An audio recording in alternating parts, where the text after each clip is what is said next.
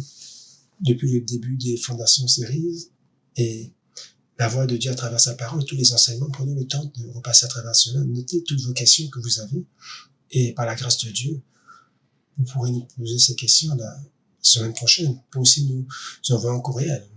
Merci de nous avoir rejoints ici sur TikTok en direct. Merci de nous avoir rejoints en direct. N'oubliez pas, ce n'est pas une grande foi dont vous avez besoin, mais un grand Dieu. Votre Dieu est grand. Avec Dieu, tout est possible. Amenez vos troubles à Jésus-Christ et il vous libérera si vous croyez. Merci. Amen. Que Dieu vous bénisse.